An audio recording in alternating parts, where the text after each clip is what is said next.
Let's make some noise. Come on.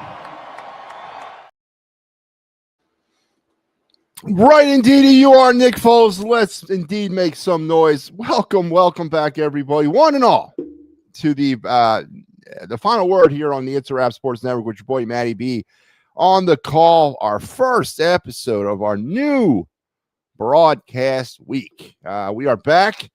Actually, I have some big news right off the bat for you. We are actually going to be on the air right now 5 days this week. Yeah, Sunday through Thursday. The actual time this show is supposed to be is scheduled to happen. And I haven't been able to do that in a long time. Post-game duty obligations, life sometimes got in the way. A lot of things did get in the way. Summer was bad. I mean, it was just a real busy time, but we are here for 5 days this week, and in part because of our Fighting Philadelphia Phillies. That's right. There's no more Fighting Final here on the network. Well, there's one more episode that we're going to do later on, a little season recap, but there are no more postgame for the Phillies for me to be involved in this year. So it frees up a bunch of time. And of course, that is one of our lead stories tonight, is the Phillies fall from the playoffs in 2025. What does this mean? How did we get here? And what do we do next? We're going to break that down. Flyers are back in action. The season has begun. 2 games in the books. No wins yet. 0-1-1.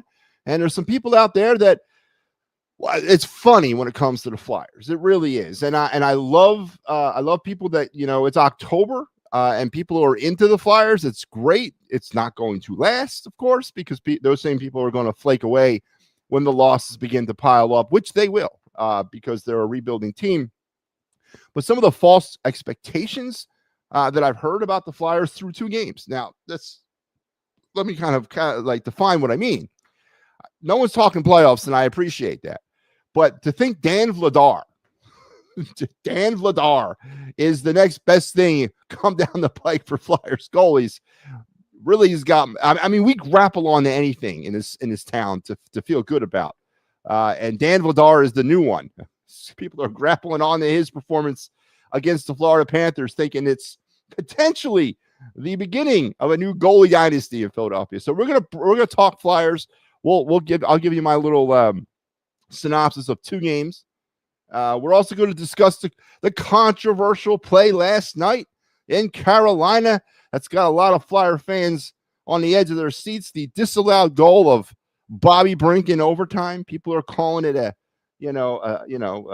bad call, and it wasn't. I'm going to explain why it wasn't. It was actually a very good call, and I'm going to explain all the nuances around that call. So we'll get into some Flyers, and then we'll end everything up on a real positive note, and that's, of course, your Philadelphia Eagles. Because if you're listening to the homers out there, folks, if you're a homer, again, this is a PSA from me to you. I am your biggest fan.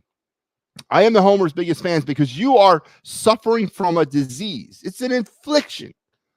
And I am here to help you.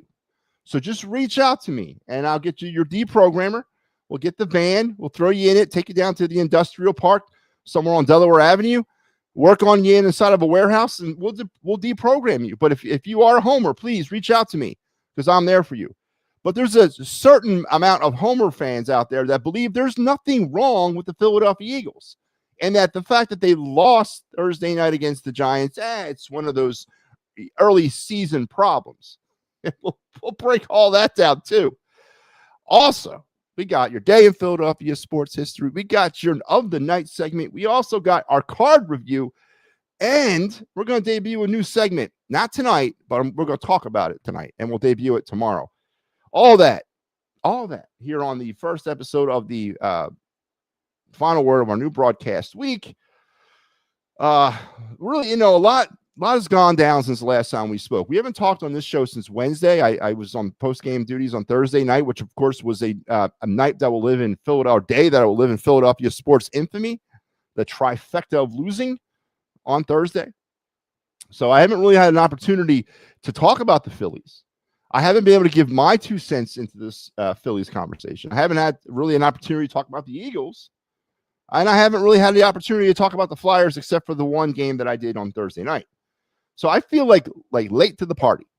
And typically I am. So we're going to put to bed tonight, at least in my mind, all this stuff, and we'll turn the page and move forward tomorrow. But I got to spend one last night reliving what was Thursday night, and not so much this Thursday night, just in general what the Phillies were and what the Eagles are and what the Flyers will be. So it's one of them shows tonight, folks. So let's get it going here on this program tonight. Great to be back again, by the way. All the phone lines open tonight. Ricky chimes in. They might be, Ricky. We'll see. MattyB, what's going on? Joe Hale. Joe wants to know, can we talk James Franklin firing? Joe, you can talk about whatever you want. I'm on board with talking about James Franklin. Of course, the latest news coming out of Penn State. The Lions have parted ways with James Franklin after 12 seasons. Franklin 3-3 on the season. A season that began with national championship expectations is now de-evolved into, hopefully they get a bowl game on December 28th. And I guess the Lions and the alumni and the athletic directors and all the people that got their hands in the pocket over at Penn State have decided that's enough. And James Franklin's on his way out the door. 12 years ago when they hired him, I wondered, the guy, his claim to fame prior to coming to Penn State was he was the head coach of Vanderbilt, the Commodores. And I think they beat Alabama one time in his tenure in Vandy. But that, to me, was always a kind of a questionable hiring. The guy came from a lower-level SEC team that was never involved in any of the big-time talk, but he got a job with a perennial national champion in Penn State. I never understood the hiring in the first place, but I understand the firing. So we can absolutely talk James Franklin, Joe Hale, whatever you want. It's your dime. I'm just here. So let's get it going. Let's strap it in, strap it on, strap it up. Let's begin. Keep your head, hands, and feet inside the car at all times, and let's go with our day in Philadelphia sports history. Back in 2003, Eagles head coach Andy Reid called for an opening onside kick against the Dallas Cowboys, a surprise play that had that proved successful 3 seasons prior. The Pickle Juice game, that was the three seasons prior game. Only this time around, Randall Williams of the Cowboys collected the kick and scored 3 seconds into the game. The fastest score in NFL history. It was a costly one as the Eagles ended up losing the game 23-21. I actually remember listening to this game. I was I was driving back to Fort Drum, New York. I was at a wedding over the weekend, and I was coming back. I was stationed at Drum. And I remember listening to the game. I think with that loss, the Eagles fell to 1-3 on the season, and there was a lot of panic about the start of the 2003 season. I remember the play. I remember listening to it. And yes, the quickest score in NFL history occurred on this day against the Eagles as Andy Reid tried to go back into his bag of tricks, tried to pull off another opening kick, onside kick, and this time didn't work out the way it did back in 2000, or was it? Yeah, 2000 against the Cowboys in the infamous Pickle Juice game. So there you have it, your day in Philadelphia sports history. The fastest score in NFL history occurred on this date, perpetrated against the Eagles by the Cowboys in 2003. And that little bit of nugget was brought to you by the fine folks here at the It's a Wrap Sports Network. And here is our schedule for the upcoming week. We have already started it. Today you had the PNM and the AM program, Steel City Steelers pre and post game, and then you're wrapping it up here with me tonight. Tomorrow, you got special attacking third at 9 a.m. For those of you that just can't get enough of soccer, I think the Union won the Supporter Shield, whatever that is. I think they won it. So Pat will break that down for you. Then tomorrow night, we have Flyers, Panthers, Clear the Ice, and then me at 10:30 following the Clear the Ice program. Then on Wednesday, it's me. Thursday, you got props, Monday, Tuesday. This is all Monday. Tuesday is me. Wednesday is the props, locks, and parlay program at 7. The Pittsburgh Sports Desk at 8. And me following that at 10 on Thursday. The Birds Blast with Kyle Quinn. The Gridiron Weekly. Some more Clear on the Ice, Flyers, Jets, and me at 10:30 or after the postgame. And then 10:30, the wraparound on Friday. And on Saturday, the attacking third going to its new day and time temporarily until Steve comes back. We got also some Happy Valley huddling between Penn State and Iowa. Do they turn it around under their new head coach, whoever that may be? And then we also have some more Clear the Ice going on Saturday with the Flyers and the Jets. So there you have our very full week on the network. this coming week. So please make sure you're staying tuned and checking out your local listings for the date and times in your areas, folks. But, whoa, man, oh, man, oh, man. Joe says he wants Matt Rule as head coach. Why not Nick Saban? That's who I want. I mean, Nick Saban's sitting around doing nothing. Bring him back. I'm sure he would take the job at Penn State. I'd hire him in a heartbeat. Nick Saban. Oh, why Matt Rule? Go big or go home, Joe Hale. Let's get some Nick Saban.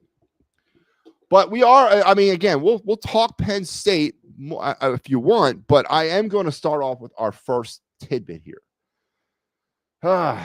Everyone else has thrown in their 2 cents into this. I'm going to, and I guess I'm the last, as I said, late to the party, which is fine. But Phillies lost Thursday night to the LA Dodgers 2-1 in extra innings. And, thoughts on that game first, I guess. I support the majority of people saying that it's not Orion Kerkering's fault. It's not. In the moment, I was about ready to jump through the TV and strangle the young man. If you could have seen me here that night when that ball was hit back to him, and then he decided, after fumbling the ball around, decided that the best play in that situation with the bases loaded and 2 outs was to throw home. Literally, I almost jumped through the TV and strangled him. That was a little league play that a little leaguer would make, and a major leaguer did not. Everybody knows in that situation, you throw the ball at first base. And I can't be more clear about it. Again, I'm not putting Orion Kerkering as the whipping boy for this, but it does speak volumes to the type of team Rob Thompson coached. It does speak volumes to some of the lack of fundamental problems that were on the baseball team. Now, earlier in the series, we had the problem with Nick Castellanos deciding to go to third on an ill-advised sac bunt. Base running gaffe that should not have happened. That cost us dearly in that series. And then you turn around with Orion Kerkering going to home when he should have went to first. These are fundamental baseball plays, folks. These are things you're supposed to know. And these are the things that coaches are supposed to coach with these players. Again, I'm not hanging Kerkering out to dry. I'm not saying he lost the series. It's obvious who lost the series, and I'll pat myself on the back on that one, and we'll get to that in a second. But you got to be better in that situation. And I know people are all in the, like, why was he in there with inherited runners? Here's the thing about that. If you didn't trust the man to pitch, if you couldn't go into a situation with Orion Kerkering in a weapons-free situation, weapons-free is an old Army term, meaning there's no restrictions, just shoot to kill. He goes in when he goes in, or you do what you got to do no matter what. There's no limitations, no restrictions. Let's go do it. If you couldn't trust him in that situation, then what was he doing on the roster? I'm a firm believer that Orion Kerkering does have closer stuff. Now, will he ever fulfill that potential while a Philly? Yeah, probably not. Well, especially under this current regime, he probably won't. And I got the inherited runner problem. I got all that. But he got out of that inning. He really did. I mean, he did. And he had been pitching a lot better towards the back end of the season into the postseason early on in that postseason. So I'm not going to sit here and tell you that Orion Kerkering was the wrong player to go to. He's a Major League Baseball player. He's on the postseason roster. I expect him to be used if he's needed. So to sit here and say, well, that Rob Thompson was at fault for putting him in to a game with inherited runners because he knew that he struggled against inherited runners, that's loser mentality to me. If there was problems with Kerkering, why was he on the roster? So I'm not going to bag on Thompson for going to Kerkering in that situation. I'm also not going to jump on the Walker Buehler train. Okay, Walker Buehler was not used in the postseason because for some reason, whatever that reason might be, Rob Thompson didn't feel comfortable using him. Taijuan Walker wasn't used in the postseason because for whatever reason, Rob Thompson wasn't. Did Taijuan? Yeah, Taijuan did pitch, but Walker Buehler wasn't used because he wasn't, for some odd reason, not comfortable with whatever that reason might have been. So to sit here and play Monday morning quarterback about what that pitcher would have done in that situation if not been Kerkering, and Kerkering got out of the jam, just made a bonehead play and cost us the season. But it wasn't like the ball was smacked down the line or in the gap at 400 feet. No, it was dribbled back to the pitcher. He got out of it. He made a bad play. So I am not going to sit here and put Orion Kerkering adrift on the raft of blame. No. He's part of it, but he's not the sole reason. Rob Thompson's part of it, but he's not the sole reason. It's the offense. Again, you know how tiresome it got for me, and it's gotten for me since 2023 to come on these shows night after night, network after network, have to fight off the homers, have to listen to the nonsense from Mike Laro about this is a different team. What the hell are you talking about, man? You know how tiresome it became for me to have to listen to that year after year? And I have to be the voice of reason. It's not a different team. It's the same team that could not find a way out of the 23 postseason, couldn't figure it out in 24, and certainly is not. Again, what was the data that showed you that all of a sudden the offense was going to figure out how to fight their way out of situations in 2025 when the data was there that they weren't, based on what happened in 22, 23, and 24? Again, listen, guys, I get it being a fan. I understand the DNA of a fan. You always want to believe and hope. But at what point, and of course, this is what separates me from a lot of Philadelphia sports fans. I've seen enough to know I've seen too much. I certainly wanted to jump on the Phillies bandwagon in 2025. I certainly wanted to do it. But after an offseason where the only offensive piece we got was Max Kepler, I had a real hard time surrendering myself to that because it was the same cast of characters resulting in the same MO. When the moment gets tight, they swing for the fences. They're undisciplined. Their plate approach, the bats go cold. The unstructured, unbalanced lineup of this team was criminally neglected for 3 years. And I want to, and again, where's this enchantment of why they lost? I wasn't honestly that upset. I was kind of upset about that play. And I was kind of upset with the way the season ended on that play. But overall, I didn't fret. After the realization of what Kerkering did, I didn't fret. Now it's over. It was going to end anyway. But to sit here and have to listen year after year to the slobbering homers, the window-licking homers out there about how this season's different. How can it be different when it's the same people? How can it be different when it's the same lineup? I don't understand it, man. And I don't understand why I'm villainized for it. For seeing the truth and understanding that the lineup problem with the structure and the balance was never addressed.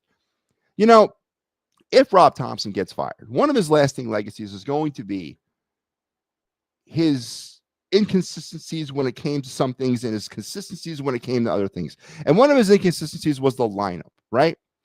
The constant trying to plug holes in that lineup for years, not just over a course of a game or two, but for years. Bryson Stott gets hot. They move him to the leadoff spot. Gets cold. Move him back down to 9. Gets hot. Move him up to 6. Gets cold. Back down to 8. You know, Alec Boehm gets hot. Batting 2nd. Gets cold. Batting 8th. Gets hot, batting 4th. Batting 4th. And I don't blame Rob for that, okay? Because the lineup, for years, he couldn't figure out how to structure the lineup correctly. So he rewarded players, or maybe he looked at a player and said, yeah, man, I really like Bowman in the 2-hole. But he just can't seem to hold it. So when a player would get hot, he would reward them with a promotion within the batting lineup. I hope to hell whoever comes in behind Rob Thompson says, you're the 8 hitter. I don't care if you're batting 700. You're batting 8th. You're not getting promoted in the lineup because of good play. I hope the lineup is structured enough that the 8 hitter stays the 8 hitter. I don't remember in the course of history of my baseball watching life that you promoted an 8-hole hitter who's an 8-hole hitter because he was hot to the 1-hole. I just don't understand that line of thinking. And again, I don't blame Rob Thompson for it because I understand the method behind the madness because there was never a structure to the lineup. There was never, you're the leadoff guy. Nope. We had like 7 of them. We had Turner, you Stott, you had Schwarber, you had Harper, Bader. You had like 5 guys that could be the leadoff hitter. So there was a constant tinkering of who was going to be that guy. They never really figured out who the number 2 hole hitter was. Schwarber is not a 2-hole hitter. Again, criminally neglect about putting him in that hole. Number 3, I guess that's the only constants we can agree on. That's Harper. Number 4. How can you not know who your cleanup hitter is on this team? How could that always constantly be a problem, game to game, series to series? How could you not know? And what was Alec Boehm doing batting 4th? I don't care that he was batting 1,000. What does he do batting 4th in the playoffs? They're walking him intentionally to get to Castellanos. Amazing stuff. But again, I'm not sitting here blaming Rob Thompson for that. This was the team he had, and he had to constantly try to juggle it. And ultimately, it was the undoing of the Phillies. But not in 2025, no. It was the undoing of the Phillies in 2023 and the undoing of the Phillies in 2024, and then consequently the undoing of the Phillies in 2025. So to the fans out there, to those out there that truly live and die with this baseball team, and I applaud you. I give you a lot of respect. But stop, and I mean this with so much sincerity. Just because you're critical, and just because you got concerns with this team, and just because you're looking at one product from one year, and then you're looking at the same exact product another year, and you're like, this don't seem right because we couldn't do it this year, so how can we do it that year? But to be that way doesn't make you less of a fan. So please, before we get this thing fired up for 2026, sit in the mirror and break yourself of that. Break yourself of that disease. Again, homerism is a disease. I recognize it, and I'm here to help you. So please reach out. So at the end of the day, we're staring at the abyss. Now, do I honestly think, MattyB, that the Phillies' window of winning is closed? I do not, because I still think there's a chance, but it's going to be a very creative chance. It's going to be a very daring chance, and it could be, it could backfire, and it could end the window of winning. Things are going to have to change, and I don't mean firing Rob Thompson, and that's it. No, no. Firing Rob Thompson is like step 1. Then you got to go look at this lineup, and the fallout of the season has also been well, let's just trade Boehm. Let's just trade Castellanos. Let's just trade Stott. Okay, who are you trading them for? Listen, we see it. We're not in the game. The other GMs around the league see it a little bit more detailed than we do, and they're in the game. What do you expect you're going to get for players like this, right? But they got to find a way. And you're going to be upset with the return value on these players because it's going to be a lot of one-sided deals. It's going to be a lot of like Nick Castellanos to somebody, and the Phillies retain 85% of his salary and get Joe Bloke Mabloke, AA pitcher drafted in the 20th round in 2018. That's what they're going to get to get rid of a Nick Castellanos, right? To get rid of Alec Boehm, you're gonna get like a rookie league shortstop that was drafted in the 15th round. You're not getting anything in return for these guys. The Phillies are going to have to go through free agency. And there's going to be no choice about it. They're going to have to go through free agency. They're going to have to try to rebuild this thing through free agency, or they're going to have to go back into their prospect pool and trade more prospects this offseason in order to get them better. And do they have the stones to do it? And who is gone? And who stays? And why? And is Rob Thompson gone? And how does this all work out? And we're not going to have long to work this thing out because free agency starts 5 days after the World Series ends. But starting tomorrow here on this program, on the Final Word with MattyB, we are going to debut the Phillies offseason, who stays, who goes, and why segment, where I will take each position, the player who currently owns that position, and we'll make an argument about whether they should stay or they should go, why they should stay and who they should go, and why they should go, and who do we go after in the meantime. And we'll have some fun with that. And this is, of course, according to me. This is what I would do if I was Dave Dombrowski, right? So we'll have some fun with that starting tomorrow. We'll take a position a day, starting with the manager. The manager's first is leading off tomorrow, and we'll break that down. Should Rob stay? Should he go? Why? And if he does go, who do we bring in behind him? So we're going to start that tomorrow. And just so you know where I stand, every player on this roster, if I had the ability to move off of, I'd be answering calls on every single one of them, to include Wheeler, to include Duran. Everybody on this roster, to me, right now, could be flipped for something better. So we'll start that segment tomorrow on this program. So I can't wait for that. But we got to get through it quickly because we don't have that much time before free agency starts. He turned Baylor around and is turning around Nebraska. Yeah, how many I want somebody who won a national championship. I don't want Matt Rule. I don't want Matt Rule. I said on PM and the AM, Thompson needs to be fired and Bader needs to be brought back. Okay, and then let's discuss the Harrison Bader phenomenon. Now, was he a really, really good find for the Phillies this year? 100%. The trade deadline seemed to have worked out a little bit for Rob Thompson, but Johan Duran kind of faltered down the stretch. Again, what was he doing pitching in the 7th inning? I don't really understand that. But as far as Harrison Bader goes, yeah, I mean, he was a pretty decent find. And if he's got a mutual deal next year, two sides can figure it out. Maybe you bring him back.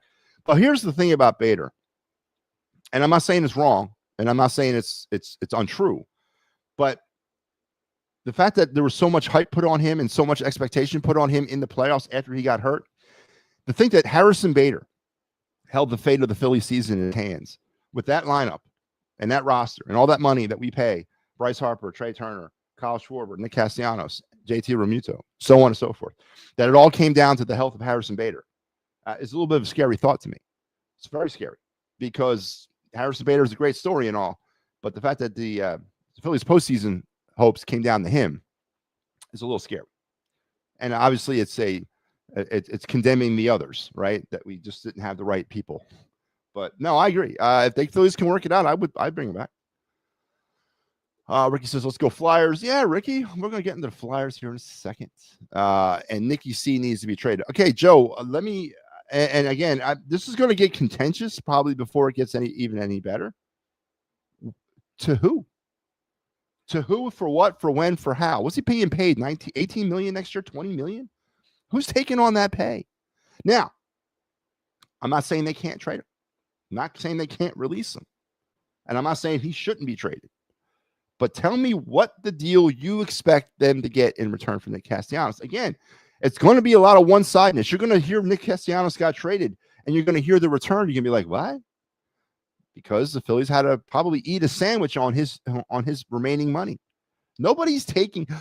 Think about it, man. You're the GM of another baseball team, and I don't know. Maybe again, maybe there's something else going on here about Nick Castellanos. But I don't look at Nick Castellanos. If I'm a GM of a team right now, I'm not looking at him as the missing piece. No, I'm not. I'm looking at him as a $20 million headache for one season. And why would I take him on? Because, well, why? What's he going to do for me? Now, there is a philosophy around there. Maybe you trade him to a team. Somebody takes a flyer on him that he can maybe turn it around, at least through the first half of next season, and then you could flip him at the trade deadline for somebody. I don't know. But to make it sound like, oh, he needs to be traded. Yeah, well, he does. But what for what? I want to know what you think the return value. Kirk Green pitching wasn't the issue. It was his fielding. Yeah, absolutely. So all these people out there that have come out and said, well, he shouldn't have been in that situation. Well, he got out of that situation. He 100% got out of the situation. He just made a bad play when it came to fielding. So I'm not buying that, man. And I thought Kirk Green's turned a corner. Absolutely turned a corner. Now, should he be held accountable for that bad play? 100%. He's a Major League Baseball player. That can't happen. Not in that situation. That's where coaching comes in. Same thing with Castellanos, misreading the bunt. That can't happen in the playoffs. He's a Major League Baseball player. So where's the accountability on the coaching for that? 100%. Yeah, that was, God, what a way to go down, man. What a way to go down. Matt, so am I, Ricky. Deal? Phils were the only bye team that didn't win. Can't use the excuse of a week off. And MP, thank you for using, conjuring up the E word for excuse, because that's what homers do. Homers go right to excuses. What did I hear this morning on Mike on the PM show with Mike? He's blaming the Eagles' schedule on their problems. He's blaming the fact that teams are coming after the Eagles because of the Super Bowl champions as their problem, as one of their problems. I don't get that, man. I mean, this is defending Super Bowl champions. You shouldn't. Who cares what their schedule is? You're the best. Play like that. I'm not going to sit here and look at excuses. And that's homers love excuses, man. Homers and excuses are married together. That's all they do. Everything that comes out of a homer's mouth is an excuse. Everything that comes out of a homer's mouth is an excuse in one way or another, 100%. And it's frustrating to hear, but it is a disease, and I'm here to help. Bohm needs to be traded. Again, Joe Hale. I'm not sitting here denying that. Now, here's the thing about Bohm. The Phillies are kind of in the driver's seat with Bohm a little bit. I mean, he's on the final year of arbitration. Yeah, he might get paid a little bit, but there's no real chances he's going to re-sign here at the end of 2026, right? There's no chance of that. So do the Phillies take a flyer on Bohm, see how he does in the first half, and then if his value goes up, then you trade him. Then you might be able to trade him. So it's an interesting situation with Bohm. It really is. But I agree with you. He needs to be traded. But I ask you, for who or for what? I really need to know. Hello, Ryan Swope. How are you? Phillies need one or two Luis or Arias players who are hitters who may not hit lots of home runs or walk and strikes out a lot. But they also need a few more run producers who are hitters first that have power, but it's their hitting that stands out first over their power. Need contact, and all fields approach to a lineup. Yeah, I mean, Ryan, I know you said it a lot in the past, and when I mean the past, I mean over the years. And I know it gets frustrating, man. And I know it does, because it's not like we're breaking any news here tonight. It's not like all of a sudden the world now is aware that the Phillies lineup was unbalanced and not structured properly. And that the approach that these players had one thing on their minds and one thing only, and that was to hit home runs. I know we're not breaking that news, but to be one of the only voices coming out of that wilderness for like 3 years, and I know you were there too, it got frustrating, man.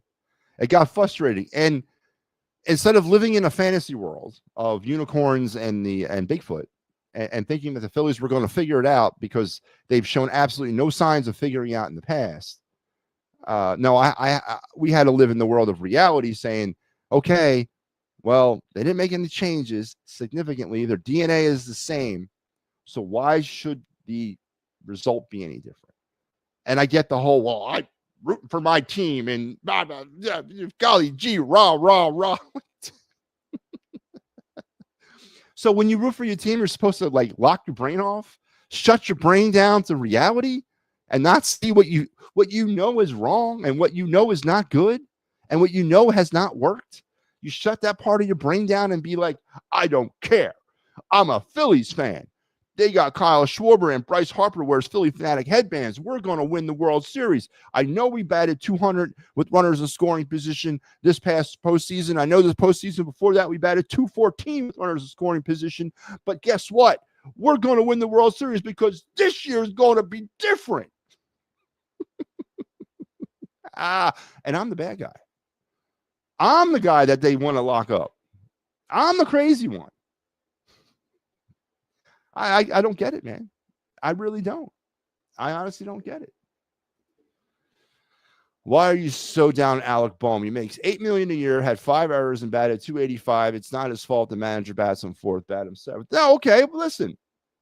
I just said, but I just literally just went off about a little bit of a rant that maybe you kind of hold on to Bohm, right? Maybe you try to drive up. But here's the thing with Bohm. And here's the thing with Castellanos. Here's the thing with Harper. Here's the thing with all of them. My problem with them all collectively, okay, you bat Bohm 7th. You're batting him 7th in the lineup, and what do you bat? Did we say 285? 285. Okay, so when we look at Bohm's production chart, it looks like a friggin' roller coaster. All right, it looks like it's Reese Hoskins. It's part of that nonsense. Now you got a point. And I just went on a rant about the instability with the batting order. If you can find Alec Bohm's home in the batting lineup, and you mentioned 7th, which I like that. You can find him a home in that order. You're right. And the fact, again, like I just said, he's got 1 more year of salary arbitration eligibility. He's going to be a UFA at the end of 26. Why don't you take a flyer out on 1 more year? 1 more year. And if he gets really hot in the first half before he cools off and gets really bad, because it's going to happen, trade him. Walk away with something, because you probably will get something then. No, I agree. 100% agree with that. But, and also let's not take into consent.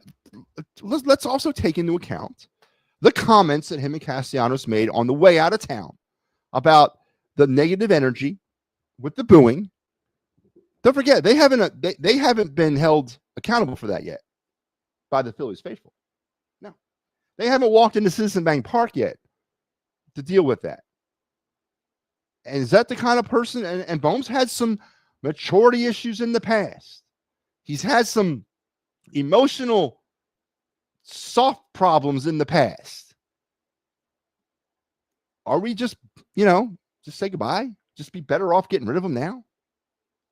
Is he part of that culture of losing, of not being able to win in the postseason? Just, a clean break? Because long term, Alec Bohm serves no purpose on this team. Aiden Miller will be your third baseman at some point in 2026. Take it to the bank. Take it to the bank. At some point in 2026, Aiden Miller will be your third baseman. And if not in 26, in 27. That's what he's here for. So there's no long-term plans for Alec Bohm. He's played himself out of those plans. The Phillies are not going to break the bank for Alec Bohm once he hits the open market. So what are we? Again, is Alec Bohm the long-term solution at third base? No, he's not. He's too streaky.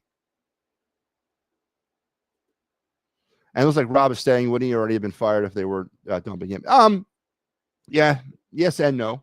Listen, there's a lot to unpack with the Phillies right now, and we're going to get into that.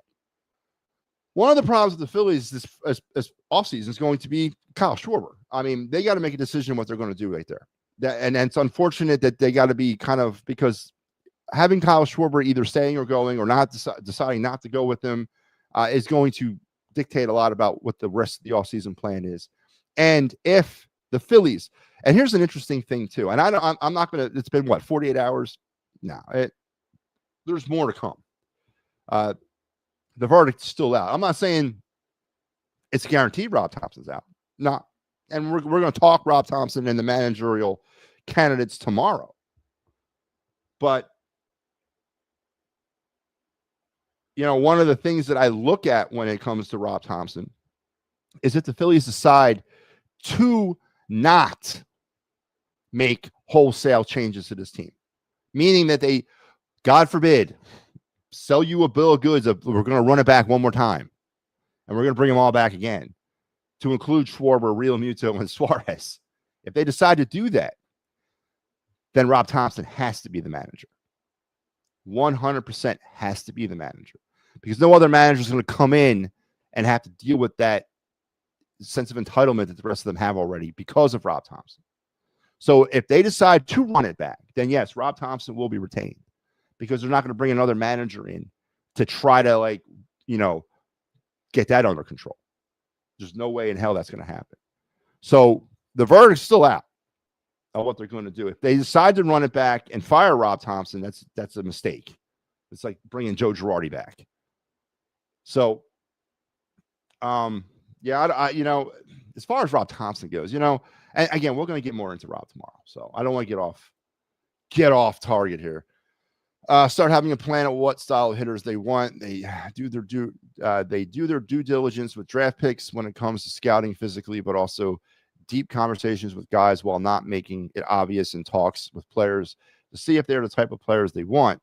Players just say anything, don't make it obvious, see their mindset. Well, listen, they again, Ryan, there's tape on people. They know tendencies. They talk to coaches. They talk to other people in other organizations. I mean, I don't think they take players at their face value. I mean, that's ridiculous. But when we're looking at this team, you're not moving off of Turner. You're not moving off of Harper. There's no way. You're not moving off of Nolan. You're not moving off of Wheeler. Those guys are coming back regardless. They're stuck here. But what you got to do with that, and that's not a bad thing necessarily, but you got to find a way to offset that. You got to find the power of Harper has to be offset with the contact hitting of somebody else. Right. Well, we thought we were going to get from Nick Castellanos is got to get, with Bryce Harper, or what you thought Bryce Harper and Kyle Schwarber were going to be when they really never had a chance to kind of live in that moment together in the meat of the order, which they should have been for years, but they never did. You got to find a way to replicate that. You got to find a way to get a yin to yang to Harper. If you move off of Schwarber, you got to find something in the middle of that lineup that can move runners along. You got to find an actual number 2 hitter, and it's not Kyle Schwarber. You got to find a goddamn table setter. And is that Harrison Bader?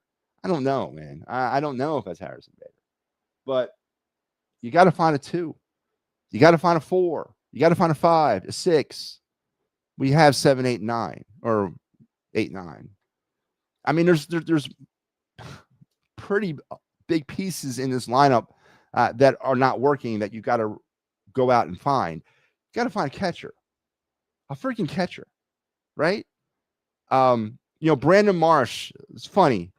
Brandon Marsh had probably one of the worst starts to a season any player could have, and he got pretty hot there at sort of the middle of the season, and then he cooled off completely in the playoffs. What do you bet? 0.77 in the postseason.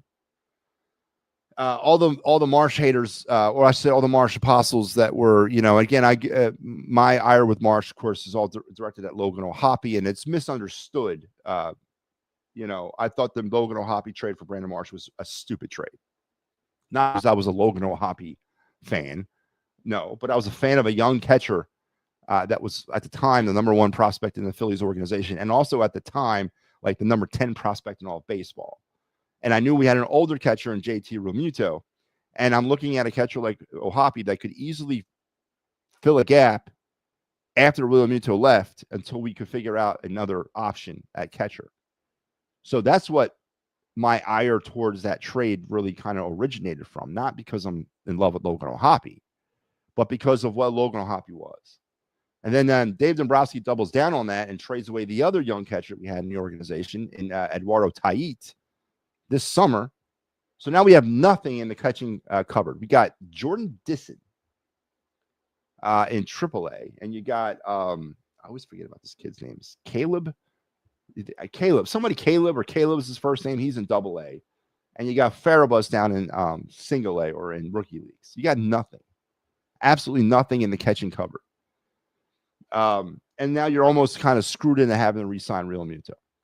Which, again, I'm not saying it's a bad thing, but that's money I could have taken somewhere else and potentially brought in a slap hitter. Gleyber Torres could have been the money I'm using on JT Realmuto, bringing in a second baseman that hits with some contact, or Josh Naylor could have been the money that I'm using on friggin' Realmuto to bring in him. If I lose Schwarber, I can move Naylor to first and Harper to DH. You know what I'm saying? Pete Alonso. That could be some of the money I'm spending there, but now I got to use that money to spend it on Realmuto. So it's not going to be it's a bad situation if you look at it like that for me. And that's where my angst towards Brandon Marsh comes from, because it was a bad trade. Again, not that Logan O'Hoppe is tearing the cover off the ball, but he's a young catcher. And that is a position of need. It's like a goaltender in hockey. It's like a center in basketball. It's like a quarterback in football. These are the guys you build teams around. We had 2 of them, and now we have none. So Brandon Marsh has got to go too. Is PSG going to eat $50 million for Franco and the Phils eat half of Nicky C's contract? Yeah, it's gonna be a lot of money eating going on around here, boy. That's right. It was $50 million, or I saw $48 million, but oof. He must have really pissed some people off with that loss to Northwestern. Which was it? Was it the loss to Northwestern or the loss to UCLA that did him in? I wonder which one it was, or was it the both? Don't just go after players because they're the ones available. If they don't fit your philosophy and what they want, look for in players. Wait it out longer. Also, don't go after players in trades because they're the ones available. Listen, the ones in trades are not necessarily the ones available, right? The ones in trades are the ones you covet. Now, the ones in free agency, you got to point to that, and that's an interesting point. But you also have to look at the other side of this. The Phillies have right now become the poster children for missed expectations, right? John Middleton, I want my effing trophy. Okay, John, well, how are we going to do it, man? Because you failed, right? You failed. So does John Middleton feel the pressure of trying to, let's use the Andy Reid Dream Team thing back in the, what was that, 07, 08, 09, whatever that was? 11, whenever that year was. Does he feel the pressure of just adding talent to try to one last gasp at this? But you're right. If the player's not available, but I think there are some players in free agency that can help this team out. And we're going to get into them starting tomorrow. Oh, stop bringing in players trying to challenge them and make them into something they're not. Get players who do what we want. If they have to take longer to get them to do it, wait it out then. Ryan, they didn't do that with these guys. They didn't try to make players. They didn't try to change any of these guys. No, that's evident. That's evident with 214 with runners in scoring position. That's evident with 200 runners in scoring. They didn't try to change nobody. The Phillies struck out 10 times on average a game in the postseason. 10 times a game. Now, I don't think they do that. That's the problem. They were trying to change nobody. Oh, man. Is the Flyers schedule out? Like their season schedule? Yeah. It came out like back in July. Is that what you're talking about?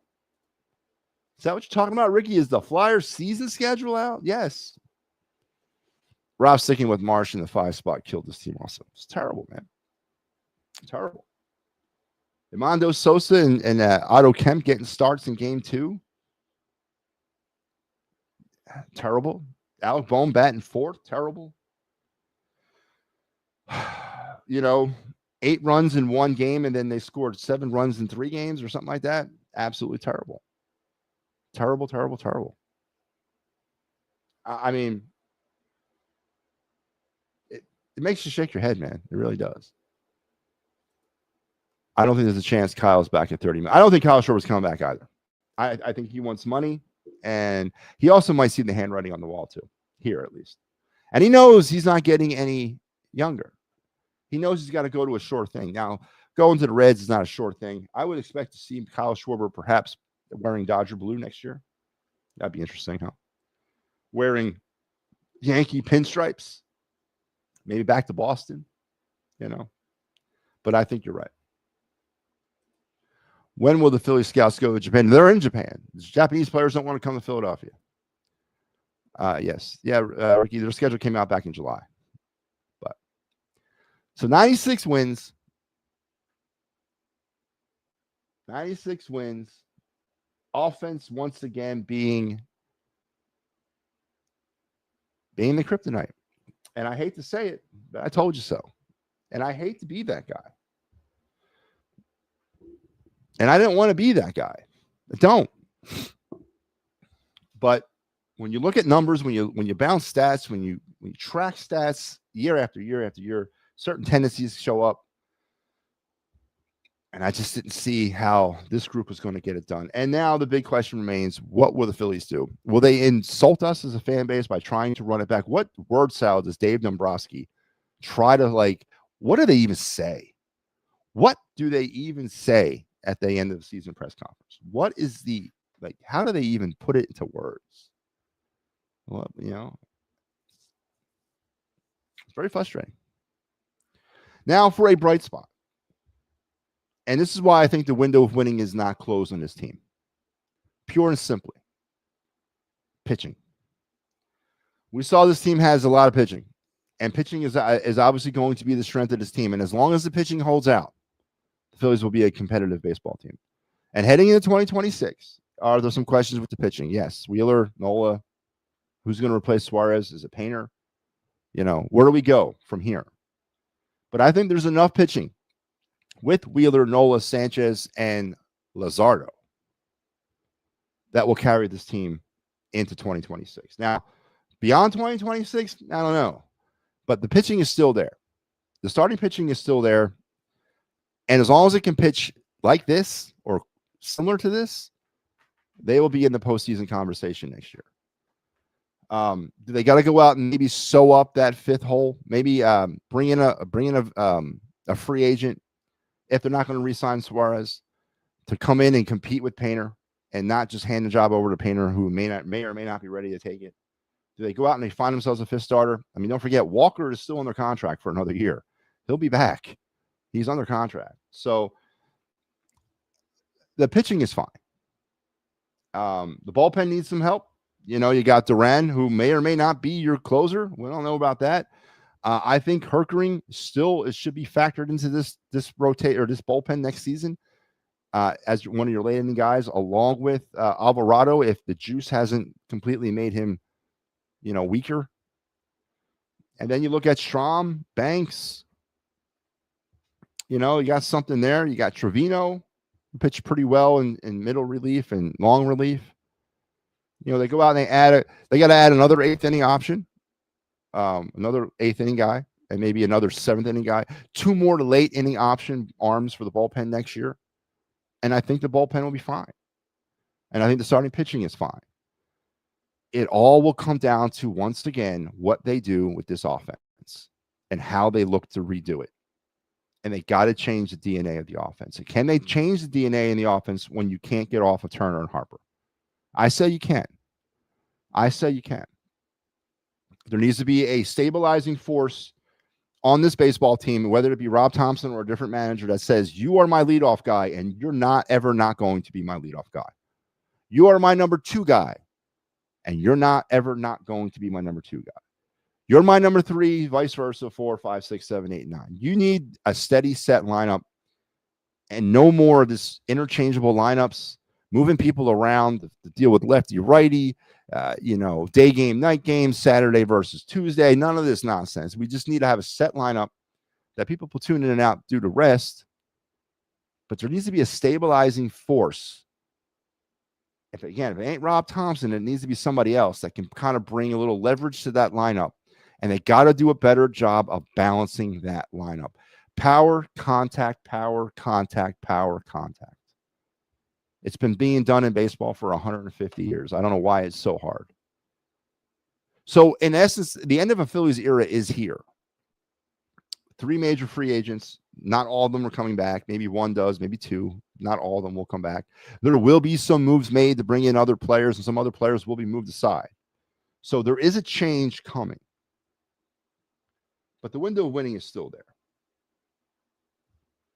Now, the last thing I want to talk about the Phillies, before we spend an hour on the Phillies, I want to get into the Eagles, but the last thing I want to talk about the Phillies is the Christopher Sanchez umpire missed 3rd strike there in game 4. Yeah, that was a strike. I saw it in real time, and I was just mystified by the non-call as I've seen it since then. So I will definitely not back the blue on this one. That was a bad call. That was a really bad call, and it cost the Phillies a little bit in that game. And Sanchez, boy, it's gonna be interesting to see where he comes out on the Cy Young voting this year. Top 3, top 5. Does he have an outside shot of winning it? But what a hell of a season by Chris Sanchez and Jesus Luzardo for the most part. Really, kind of buckled down when they needed to, and really came through for this team in a big way. So the pitching was on point, and it was phenomenal actually towards going down the stretch. So as long as they have that pitching, they'll be back.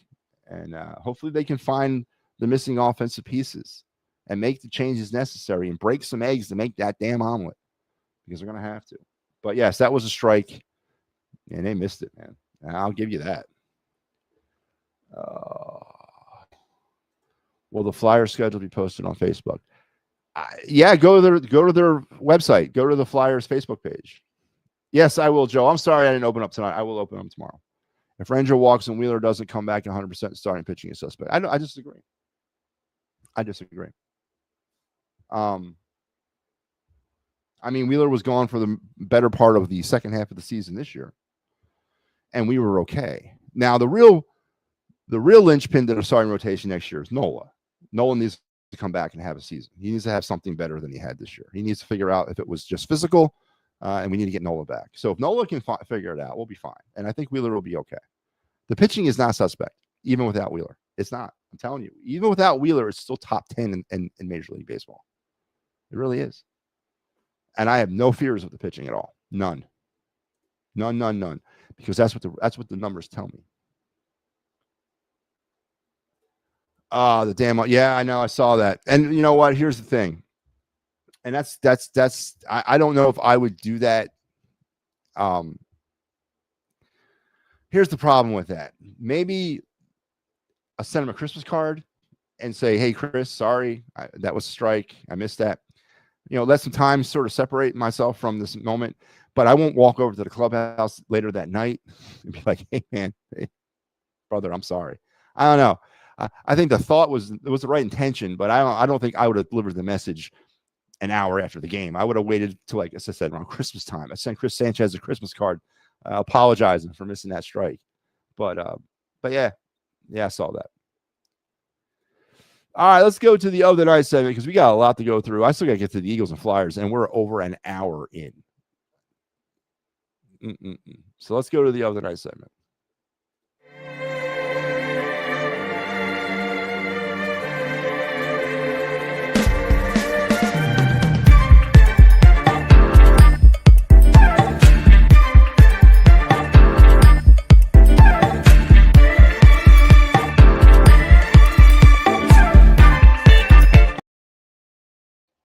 All right, of the night, it is the Flyers prospect time. That is the only of the night that we're into right now. We started Flyers prospects last week. We did the Westergaard was our first prospect we talked about.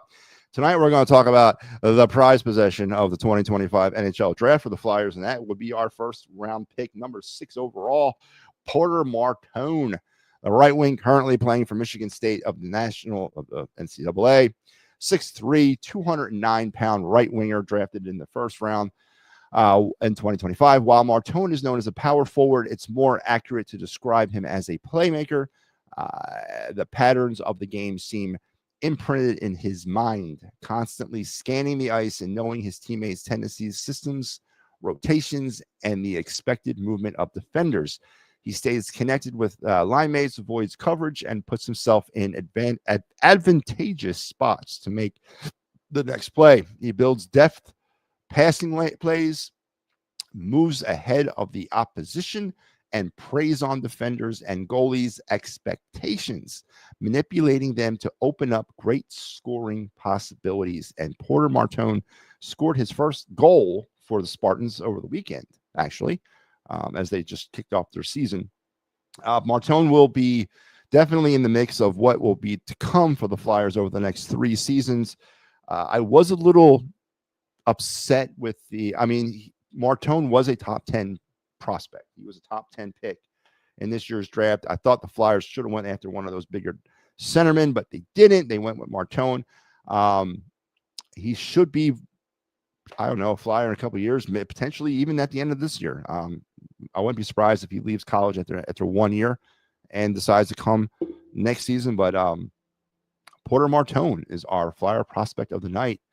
Definitely part of the future of what the Flyers are building, and he is going to be a centerpiece of that future.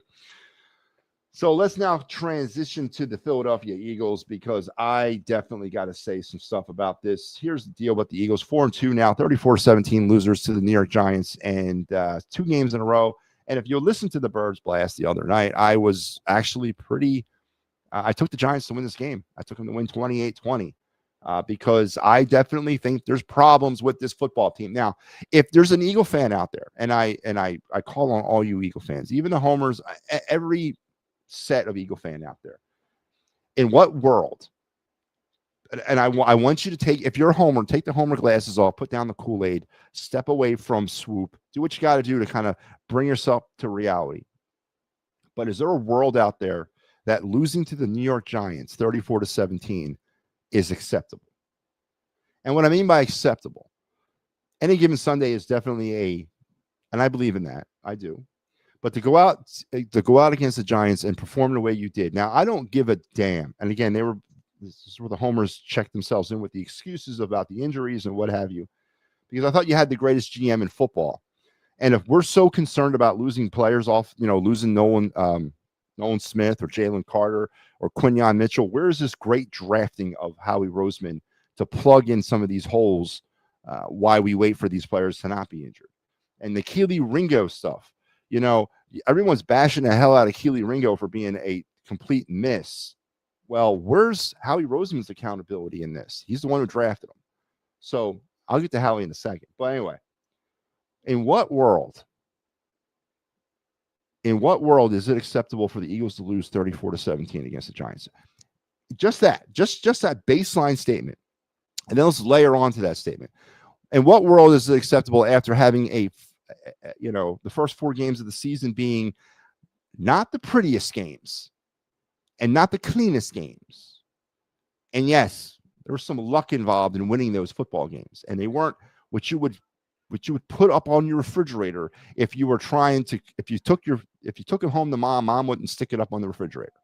The win against the Cowboys was not pretty. The win against the Chiefs was not pretty. The win against the Rams, and then the win against who was the 4th team? The Buccaneers.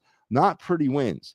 Each one of those games had a fair share of luck sort of given to the Eagles to win that game, right?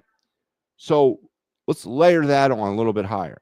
You've had a wonky 4 games to start the season where you won. Then you go out and you lose to the Broncos. So let's layer that too. So let's throw that on top of the pile. And then you go out and you lose 34-17 to the Giants. In what world is that not extremely alarming to Eagles Nation? People are looking at this, it's just one game. It's not. It's a symptom of a bigger problem. And that's fine. If the homers out there don't want to admit to the problem, and if they just want to continue to watch this thing go down and sink, that's great. But once again, I have to be the voice of reason. I have to be the one that sees through the smoke and mirrors or sees through the forest and says, hey, there's a problem here. And it's not segregated to one game. And it's not the offensive coordinator. It's not. It's the offense. Man, why is it all about the offense? Why am I talking offense? We got an offensive problem in this town. It's the offense. It's the one level offense that is not actually even working on one level because Saquon Barkley is not running. Again, who said it coming into the season? I don't know. I'll think about it. Somebody said it. I don't remember who he was. And this is what he said. If Saquon Barkley cannot replicate what he did in 2024 or come close to it, you're going to put the game on the arm, feet, and legs of Jalen Hurts, and I don't know if he can do that. Who said that? I'll think about who that was, and I'll get back to you. And the problems with the offensive coordinator. Again, it's an excuse. It's what homers use. They use excuses, right? Oh, we're going to blame the offensive coordinator. Don't blame the quarterback. Don't blame Jalen Hurts. But you shouldn't. This is why you don't blame Jalen Hurts. Because Jalen Hurts is being Jalen Hurts. Jalen Hurts is performing to the maximum level of Jalen Hurts, which is a above average to good NFL quarterback who's a game manager. Jalen Hurts could never and has never and will never be able to take over a game on his own. He's never going to throw for 450 yards and 5 touchdowns. Never going to do that. which is fine if you put around him a good supporting cast. The problem with the Eagles is they've lost the main piece of their offense. That was the only piece that got them to a Super Bowl, and that was the running attack of Saquon Barkley. And I love all the in-depth analysis of what the problem with the Eagles are in 2025. Oh, we can't move the ball. We're 3 and out. What's going on? Because Saquon Barkley is not running the football as effectively as he was last year. Now, he still may rush for over 1,000 yards, which is fine, but it's not 2,500. One day, homers, you will realize the impact that Saquon Barkley had on your offense in 2024. One day, you'll realize that if you remove Saquon Barkley from the equation in 2024, you're not winning a Super Bowl because you're seeing what that equation would look like right now in 2025. Now, is the season over? Of course not. 4-2, right? 6 weeks in. But they got to find a way to get Saquon involved in this offense. And I'm not saying they got to find a way to get Jalen Hurts opened up. And no, they're not. Because you saw it again the other day. Hurts is now throwing interceptions. Now he's starting to force it. Can't have Jalen Hurts do that. He doesn't work for him. Jalen Hurts needs to be in the comfort zone that the Eagles have created for him. He needs to throw when he can, but they cannot rely on him to throw them to victory. It's not going to happen. So continue to overanalyze, continue to look at Kevin Padula as the problem, continue to blame the defense, which the defense, to their credit, it was just a matter of time because of the fact that they're spending way too much time on the football field. Now they're starting to feel the effects of that because they're getting hurt. Again, who said that? I can't wait to talk to Kyle this week. Honestly, cannot wait. It's pretty easy to see. And they are a Miles Sanders fumble, a Travis Kelce turn your head a split second sooner, a Baker Mayfield throw the ball out of bounds because there's nothing here, a block punt and a block field goal away from being 0-6. Let that sink in too. Let that sink in. Not the type of season you expected from the defending Super Bowl champions. Whether or not you want to tell me that I'm crazy because they're football plays, what did he say to me this morning? They're football plays? Yeah, of course they are. They're football plays, 100%. 100%. But this is defending Super Bowl champs. Should they have not stamped some of these games with their own fingerprint? And the fact that they were still searching for their offensive identity? What do you mean they're searching for an offensive identity? I thought they had it. The offense is the same as it was last year, minus like 2 people. What identity are they looking for? I don't get it, man. I really don't. So 4-2 are the Eagles. But again, in what world is it acceptable? Ricky is doing the NHL fantasy. Yeah, real good for you, Ricky. It's not acceptable. They flat out sucked. MattyB, you said that. 2 years ago, Brian Johnson was the reason. Last year, Kellen Moore was the answer. Now, Kellen Padula is the reason. Players are the same. There has to be some correlation to the play call. MP, are you being facetious? Is this a serious comment here? 2 years ago, Brian Johnson was the reason. Yes. Okay. No, but okay. Yeah. Well, for this intensive purpose, yes. Last year, Kellen Moore was the answer. No. Now Kevin Padula is the reason. The players are the same. There has to be some correlation to the play calling. So are you deflecting all this onto the players or to the coaches? Oh my God. Oh my God. Oh my gosh. So let's rip this apart. Brian Johnson was the reason in 2023. And again, of course, the parallels to 2023 are playing out all over the place. 2023, the Eagle offense was one layer, and they were winning games by the skin of their teeth. And then we coined the phrase in our lexicon, win is a win is a win. Remember, we got really sick of saying that for 11 weeks, and then finally it fell apart. And we blamed, Brian John. I thought we were going to blame Sean Desai for that. Anyway, we'll blame Brian Johnson. Okay. So then we get rid of Johnson and Desai. We bring in Kellen Moore, right? Through the first 4 weeks in 2024, what was the difference between the first 4 weeks of 2024 and the last bit of 2023? Nothing. It was the same results. The offense sucked. They couldn't pass the football. They were winning games by the skin of their ass. They were 2-2. And what did they do? What was the great innovation to the Eagle offense in the bye week of 2024? I can't believe I'm actually having to explain this to you, but that's cool. The great innovation of that bye week was we can't rely on Jalen Hurts to win us the game with his arm. We got to find another way. We just signed ourselves a hell of a running back. Let's try to run the football. Now, it worked gangbusters. Saquon Barkley had a season for the ages. Go into 2025, we have a new signal caller. Padula's here, right? Saquon Barkley's not ripping off 70-yard runs anymore. He's not finishing with 300 all-purpose yards through games. He's not 38% of the offense ran through Saquon Barkley last year. Well, that's not happening this year. We're putting more onto the offense of passing attack, and it's not working.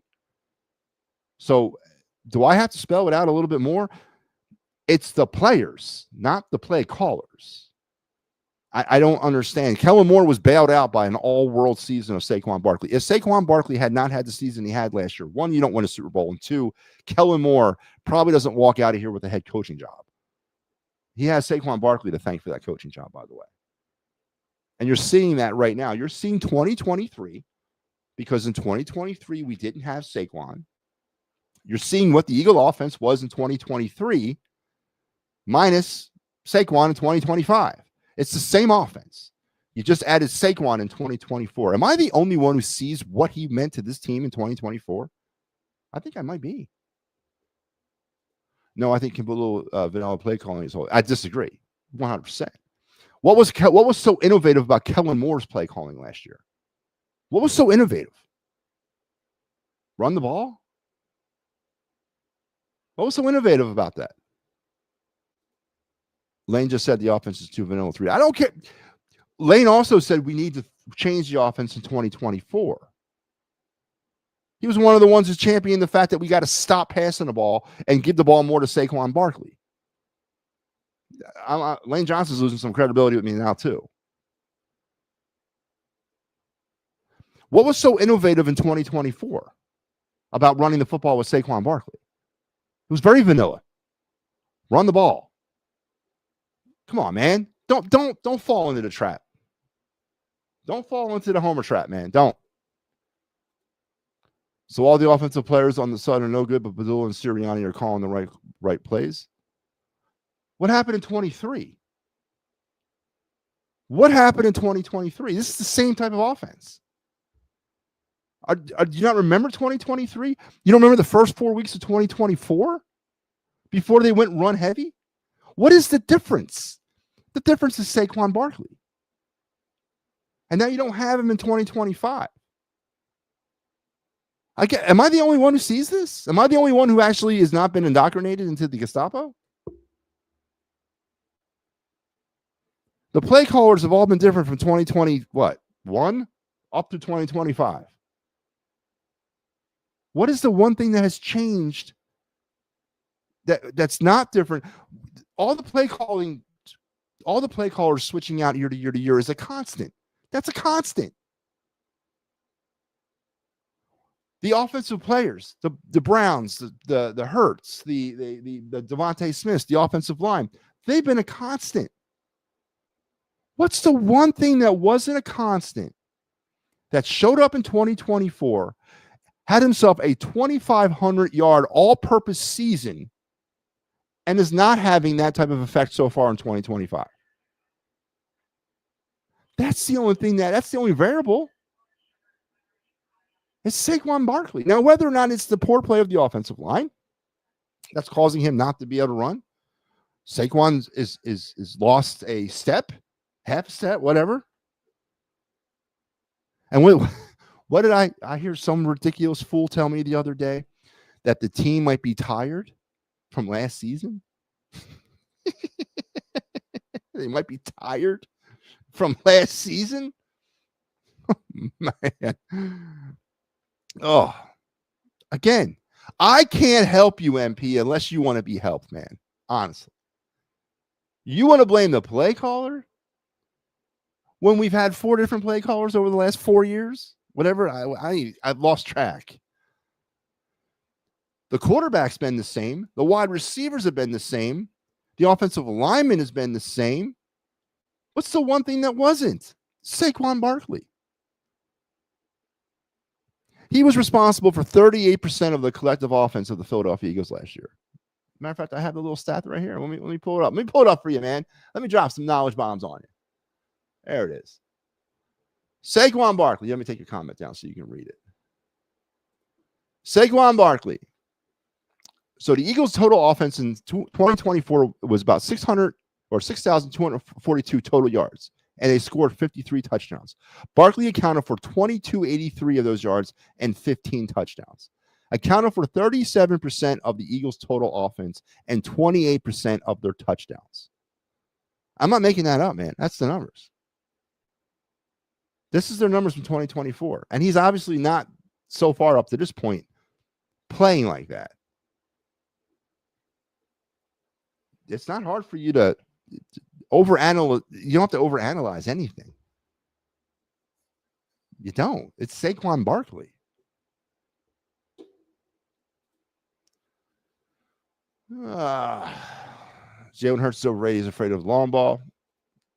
So has Barkley lost it? Or that's a great question. I don't know. Maybe both. I mean, the offensive line, for the most part, has not played well. Or have they? I mean, there's been some injury concerns. Lane Johnson, Landon Dickerson. Jurgens is banged up. Jordan Mailata's not having a good year. I mean, I don't know. Statland U. I don't hear anybody talking about Statland U. Has their accreditation been pulled? You know? Defensively, the team is gassed, man. They're worn out. Zach Bond is not having a good year. Zach Bond's looking every bit like the special teams player we got from the Saints 2 years ago. Might have got flushed on that one a little bit. I was concerned about Zach Bond.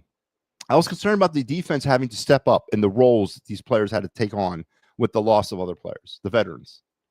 You're seeing that for the undisciplined play, the penalties, the types of penalties. Keely Ringo doesn't deserve to be on the field. And again, that's Howie's fault, right? It's Howie's fault. So I say all this to say this. 6 weeks into the season, is it time to press the panic button? Probably not. They're 4-2. They're not 0-6, but they could be. But this does have a lot of 2023 written all over it.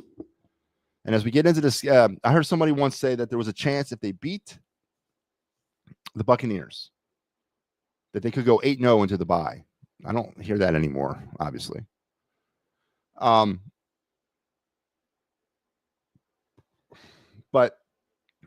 to let a 34-17 loss to the Giants, and again, I want to say that again. To let a 34-17 loss, a 34-17 loss to the Giants, let that sink in. And if that doesn't resonate on about 1,000 different levels to say that there's something wrong with this football team, then I can't help you out. Then you're open to the homers. You're the grand poobah of homers, and there's nothing I can do for you. But there's no way you can sit there and justify that loss to the Giants and just say, okay, that's a 1 week thing. No. There's problems with this football team.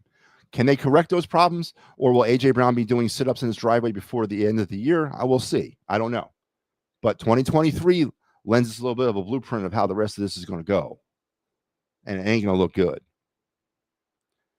But the Eagles will take their show on the road to Minnesota next Sunday against Carson Wentz. It should be interesting.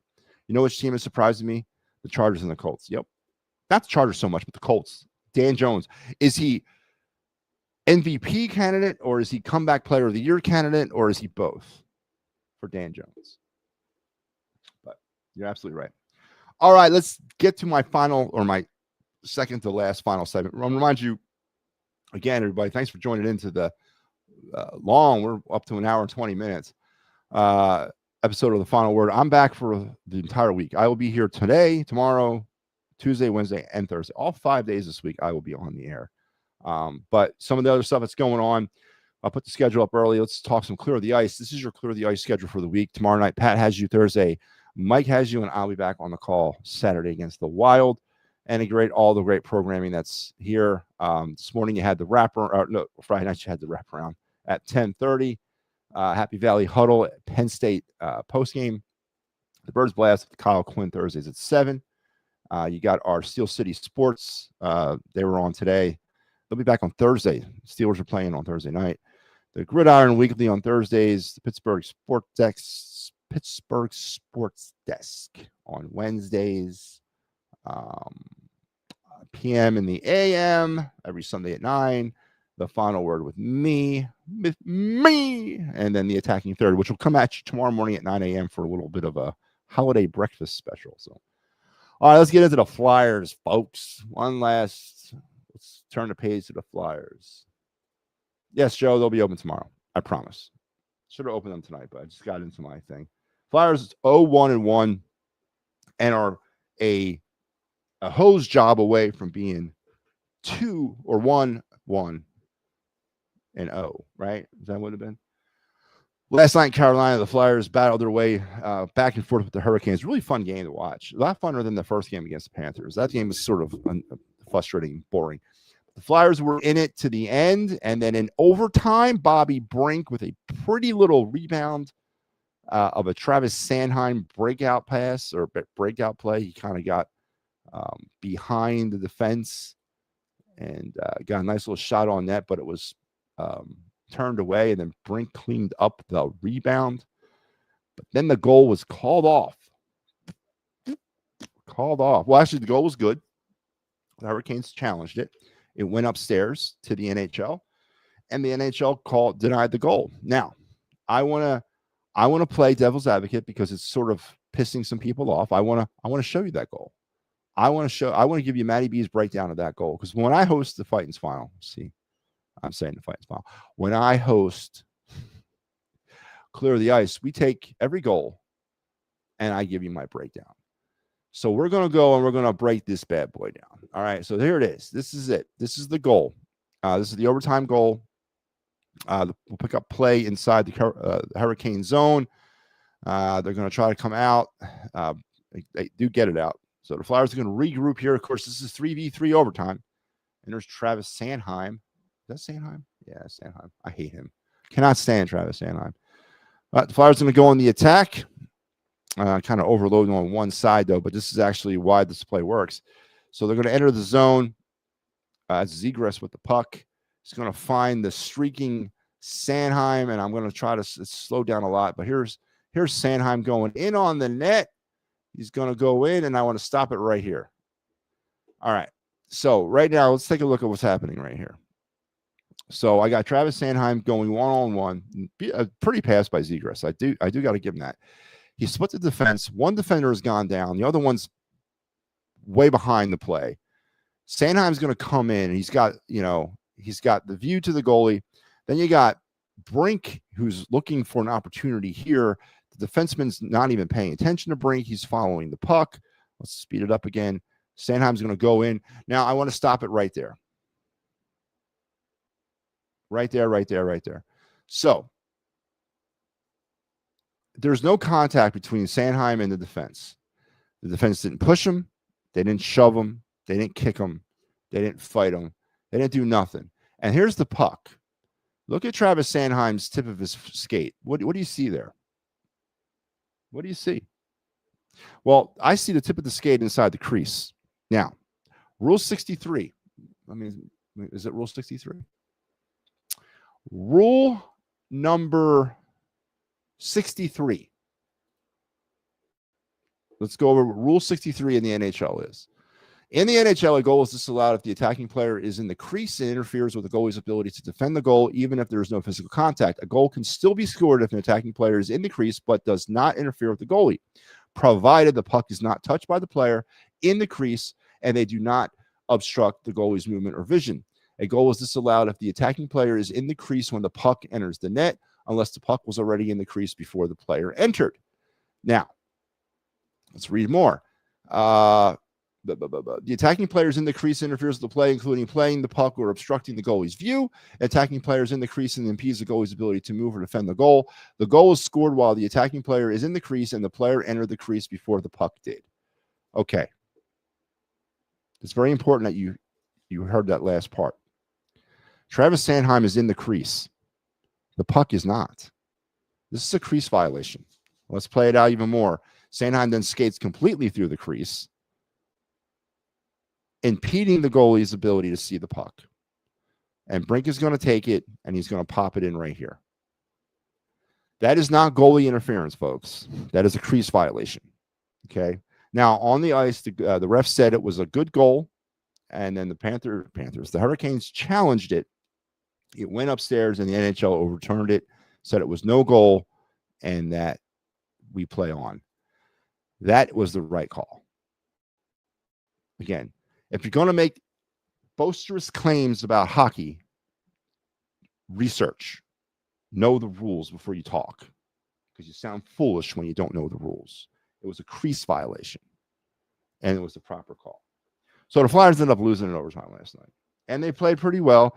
Again, I don't know what you define as well. Let's go over some of the numbers real quick for the Flyers, because we're late here, and I still got to do a couple more things. So through 2 games so far, the Rick Tocchet era, the Flyers are 0-1-1. They've scored 4 goals through 2 games, so they're averaging 2 goals a game. Let's pull it up. I should have had it up. Should have had it up keyed and ready.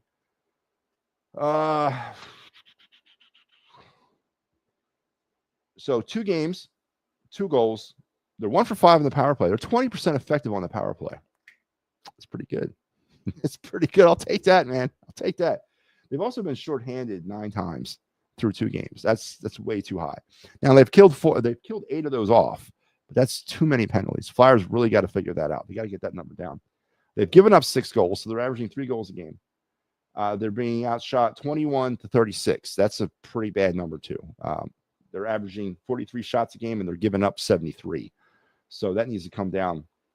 The takeaways, they've taken the puck away 9 times, and they've given the puck away 40 times in 2 games. So that's basically 20 turnovers a game. Unforced errors, mind you, not over skating, whiffed on a shot. No, you got the puck taken away. So that's 20, and they blocked 31 shots through 2 games. So there's a lot of they're going to be a fun team to watch this year. I don't know what's fun about losing. All right, yeah, that's going to last till about Valentine's Day. Then people are going to get fed up.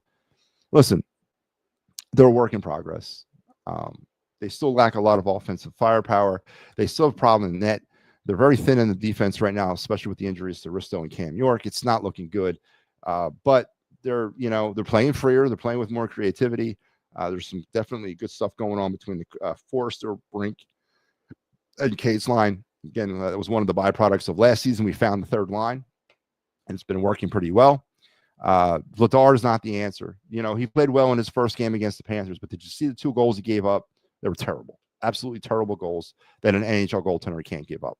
And Sam Erson's not even Sam Erson's an AHL goalie, and that's the bottom line. So as long as the goaltending situation is the way it is, the Flyers really are not going to be able to turn it around. Carson Bjornsson and Igor Zaradin are going to be the next 2 in the shoot for that, whenever that is. But yeah, it's fun, whatever. But it's losing, and it's part of the rebuild. So whatever. The Flyers they're going to do a little honoring Bernie Perrant tomorrow night at their home opener. Bobby Brink looks improved. Bobby Brink has looked. It's got a little extra giddy up in his steps so far. He looks really good. I agree with that. I knew the goal would be waved off, but I thought it was goalie interference and it would be a penalty. No, it's not goalie interference. It was a crease violation. There was no contact made with the goalie. The goalie never got touched. The player entered the crease before the puck, and that's what that is. That's not goalie interference. It's a crease violation. Again, heard a lot of people getting kind of pissed off about the play this morning. They got hosed. No, they didn't. It was a proper call, 100% the proper call. So, and it was the NHL who made the call. The call was ruled a goal on the ice. It was the NHL that overturned it. So know what you're talking about before you start talking about rules. But no, it was not goalie interference. The goalie was never touched. It was a crease violation. There you go. All right. So Flyers are what they are. Tomorrow they'll be back at it. Let's now go to my favorite segment of the night.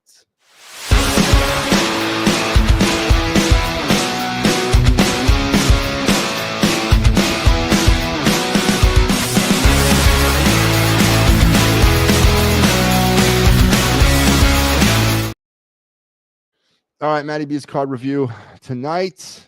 What are we doing tonight? Oh, yes. Was it 2018 we're going back to? Yep, 2018.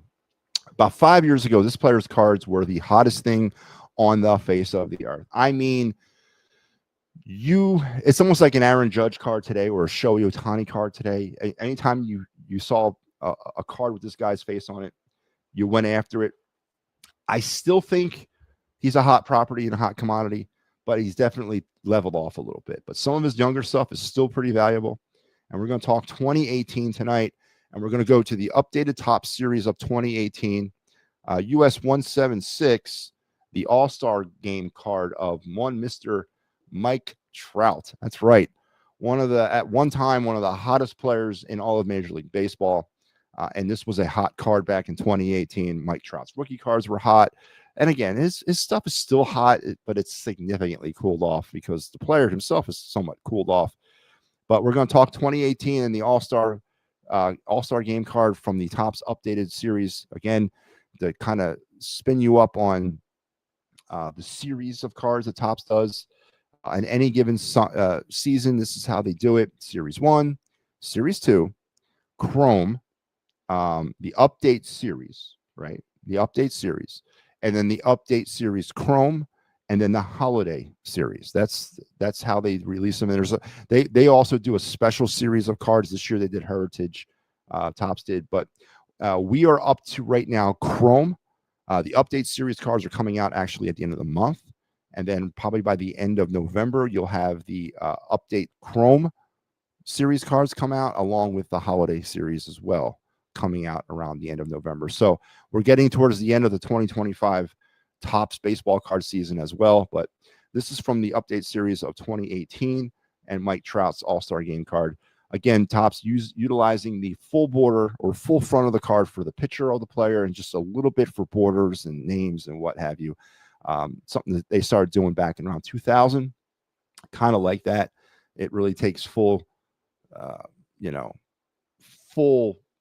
advantage of a player and his look and his card, the uniform and all that. And the All-Star game cards was a insert from the update series, because obviously you didn't have 2018 All-Star cards in Series 1 or Series 2 because the All-Star game hadn't been played yet. So they added this they added this insert in the update series.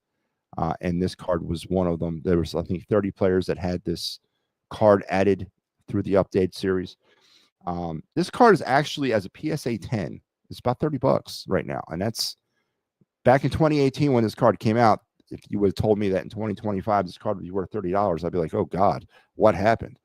And well, we already know what happened. But Mike Trout was a fast rising star in Major League Baseball back then, and things tailed off for him. But again, $30 card as a PSA 10 raw without a grade. This card is about $6 to $10. I mean, pretty good for a base card. I ain't gonna shake a stick at it, but it's a pretty cool card. And here it is in its physical form right here. None of my cards are graded, but this is a pretty clean version of it. I'm sitting on about a $20, $25 card, I think, right now. And I have 3 of these actually. I have 3 or 4 of them in my collection. So again, a hot profile player back in the day, kind of fell off a little bit. That never really quite got to where he needed to be in his career. But there you go.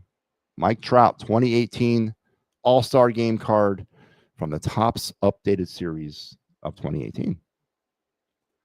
I knew the goal would be waved off, but I thought the goal. Oh yeah, we talked about that one. And who wins the World Series? Good question, Joe Hale. Me and Al were talking the other night when we were on post game, and if the Phillies would have, I was actually, the way the playoffs has sort of kind of bounced out up to that point when the Phillies were still alive, I was seriously looking at a potential Phillies Blue Jays World Series, and I didn't want nothing to do with that.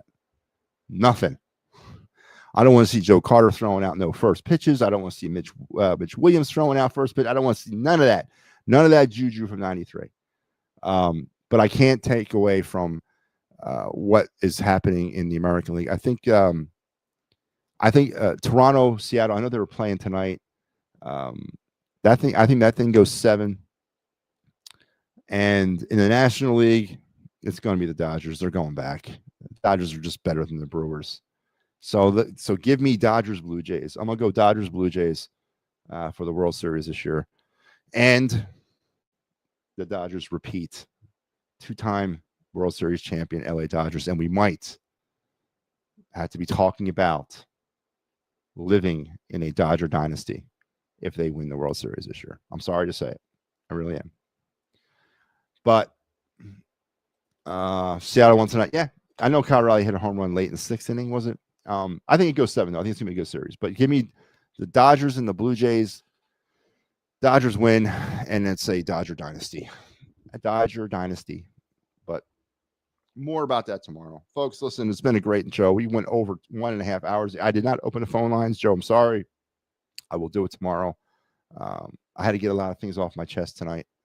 But we did. Now we can turn the page. Now we can get past this. We can get back to the business of talking about how terrible the Eagles are, how much of a dumpster fire the Phillies are, how much of a rebuild the Flyers are. No, we can get back to business as usual tomorrow. And tomorrow we will introduce a new segment onto the show. It is the Phillies postseason or offseason. Who stays, who goes, and why?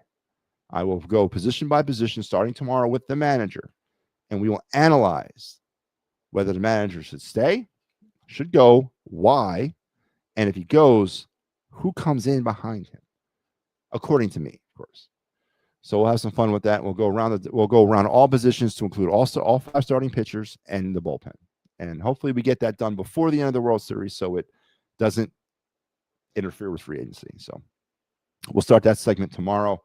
And we'll do that every single night. And don't forget all the great stuff on the program, on the network this week. Please keep checking this out. I guess I can let the cat out of the bag because he did it already. But big news here on the It's a Wrap Sports Network. Big Al, our boy, is going to be returning to the airwaves on a weekly basis starting in early December as he will take over as the new host of the Wraparound. Yep, Big Al is going to be taking over the Wraparound starting on December 1st-ish, whenever that first Friday is. It's going to stay on Friday nights, but he might play with the time a little bit. But I'm super excited to get Al back in the seat to do a 1 hour or so weekly show. Really happy about that. Pat will be coming off of the Wraparound, but Pat will be also going on to his own show, which will be airing on Saturday mornings. We haven't really worked all that out, but Pat will be doing a show on Saturday mornings as he'll come off the Wraparound. And Pat will also be debuting our Sixers postgame show. That's right. I am proud to announce that we are going forward with a Sixers postgame show. And we'll be starting that. Well, when's the season begin? The 22nd? The 22nd. So we'll be getting that thing ready to go. So we got a couple of new things happening. Thank you, Joe. Yay, Big Al. Yeah, it's great. It's good news. And he let the cat out of the bag the other night. So I don't feel bad saying it. I was going to keep it a secret, but he said it when he was crying in his microphone on game 4. Oh, no, it's very depressing. Hey, Billy's lost. I don't know how it happened. Oh, come out of left field. But yeah, it's great news to have Al back. And Pat, as I said, will have his own show on Saturdays. He'll be taking a Sixers postgame show, doing all that great thing. So keep on tuning in. We will talk tomorrow. I'll be back tomorrow night at 10 o'clock. We got the Attacking Third tomorrow morning, as well as some Flyers postgame stuff after the Panthers game, and then me following that. So until we talk, then you guys enjoy your holiday. Hope you had a good weekend so far, and we'll talk very soon. Take care.